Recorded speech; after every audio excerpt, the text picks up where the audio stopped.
Now it can decide what to do with that capability. And then just again, to recall, how do you define intelligence? So Shane Legg has a very good paper where they surveyed many definitions of intelligence they could find. And the simplified version is basically your ability to win in any situation. Any environment, you're playing chess, you're going to win. You investing, you're going to be the best investor. Whatever it is you're doing, you're going to dominate competition. I think people have this idea, or at least myself, that intelligence and AGI, specifically the ability to solve any problem intellectually on paper, but maybe not enact upon it. So AGI specifically would be able to solve any problem, physical or intellectual, that a human could. And then ASI would be to solve problems past us, right? So AGI, anything a human can do, and then superintelligence beyond that. So novel physics would be included, creating new understanding of physics, kind of like what we used to do with Einstein, but not as much lately. Can we defy physics with ASI? So that would require us to be in a simulation to find the actual physics engine and to modify source code for that. That seems hard. I haven't gotten there yet. Do you have any regrets? Like in general? I guess more specifically about your work in the field. Not that I can think of. I think I'm working on the right problem at the right time. I seem to be doing well for the domain. Do you wish you came to the conclusions you did sooner? Do you think it would have had any impact? It would probably make it worse. Even today, people think I'm crazy to talk about it. Back then, it would be career suicide for sure. How has it impacted your career negatively? It's definitely harder to get funding from conservative sources. So a lot of my funding is private investment, not standard government funding agencies. They're very conservative. They typically only invest in proven technology and on a delayed schedule. What do you think is definitely not going to happen? That people, like, what scenario that others think is likely do you see as very unlikely? So some people think that if something is smart, it's definitely benevolent. It's a guarantee, and then they say it's going to be good and benevolent. They put in what they like to see happen.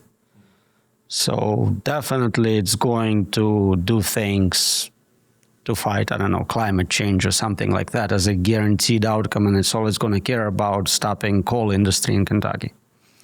Things like that seem unlikely. Quick question. Are you someone that makes content or runs Facebook ads for your company? If so, I'm guessing you probably use ChatGPT, Gemini, Claude, some AI tool to speed up the process of your copywriting, ad ideation, video ideas, etc. Well, I found this other tool and it's so powerful that I almost wanted to gatekeep it from you guys, but it lets you put YouTube videos, Facebook ads, TikToks, tweets all in one vision board and connect it to a chatbot which you can interact with and make content out of. So instead of wasting hours on ChatGPT, uploading screenshots or transcribing YouTube videos to make content, you can simply put it all in one vision board that connects to a chatbot to speed up the process. But if you guys want to try it out for yourselves, just go to jackneal.com/poppy. They have a 30-day money-back guarantee, so if it doesn't make your content better, it's completely free. But anyway, guys, back to the podcast. Do you think AI will bring the end of capitalism? So that's actually a good question. Problem with communism is nobody wants to work for free. So if you had somebody else's money to distribute, crazy ideas like socialism and communism start to make more sense. If you are making robots work and taxing them and they're distributing that money, now people are very happy. They were unhappy when they had to work and give away their fruits of labor. But if you can get external source of money, something to look at. Again, always the star is if it doesn't kill everyone. So you see that as a more likely financial system that will go off of socialism or communism? So if you have almost, let's say, 90% unemployment, you have a lot of unrest if people are not supported in some way. Government has to provide a means to support people. Obvious one would be to tax sources of great wealth. AI companies, robotics companies. If you do that and you can redistribute some of that wealth, I mean, you can call that system socialism if you want. Is the reason they're investing so heavily into this because it's winner takes all? Like, is it actually winner takes all? I think it could be part of it. And again, they see it as creating free labor engine. How much is all the human labor worth? 10 trillion. So that's not a big investment to get that return. To go on the simulation theory, I think you said there's a 90% chance we're living in a simulation. Would you estimate that about there? I think I said I'm pretty certain we are in one. I don't think I put a numerical value on it. If we're living in a simulation, assuming that they're simulating something for some reason, and this isn't just random, what do you think they're testing in this simulation? I suspect it's connected to our creation of superintelligence, new intelligence, and new virtual environments. So we're kind of playing God here. We are creating worlds populated by intelligent agents. Seems like an interesting thing to test, both in terms of what kind of beings would do something like that and what the outcomes are, and does it lead to safe, superintelligent outcomes or not? But there are no safe, superintelligent outcomes, right? According to me, no, but maybe that's what they want to experimentally determine by running billions of simulations of different agents creating different superintelligences with different assumptions. So you think there's a chance that they're simply testing if we're dumb enough to create superintelligence? A huge chance, yeah. But like selecting specific people who would push the button. Yeah. And you think we're failing that test? Some of us are.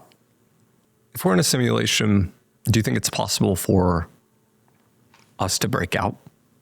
I have a paper about how to hack the simulation, but I'm still here, so. But do you think it's possible? It depends on the nature of simulation and the nature of simulators. If this is a security type situation, it's like a prison and they don't want you to escape, it's very unlikely that you can do it without external help. If it's an entertainment situation, it's a screensaver and nobody cares about security, maybe it's possible, especially if there is someone outside who wants to help you escape. Maybe they see you suffering and want to end human suffering in the simulation, and they want to assist you. Maybe they can help you break out. Do you think it's possible for AI to break out of the simulation? So that was the idea in the paper on how to hack a simulation. A big part of AI safety research in early years was creating controlled environments, AI boxes. If we can contain superintelligence in that box, we can study it, we can make sure it's not acting dangerously, we can still maybe get some useful work out of it. The conclusion was basically that it's unlikely to be a permanent solution. If it's smart enough and you observe it, it will find a way to impact you and escape through social engineering, through cyber attacks. But then you have this duality. If it can escape from any containment environment and we're in a simulation, then it should be able to escape from ours, and we can learn how to do it by observing it. Or the opposite is true. If it cannot escape, that means you can box it permanently, and now we have a good safety solution. So it's a win-win situation. Let me know if I'm understanding this correctly. It basically tells us, like your paper points to what it's telling us about containment in general and our inability to control AI. Like you're not literally talking about AI breaking out of the simulation that we're actually in. Well, it's both. It's both. It's saying that then we tried putting AI in a virtual prison. We concluded that we will find a way to escape from it. But if we are ourselves in such a virtual prison, the same thing should apply. Now, if it happens that the simulators are smarter than our superintelligence and manage to contain it, at least it's a proof of concept that it can be done.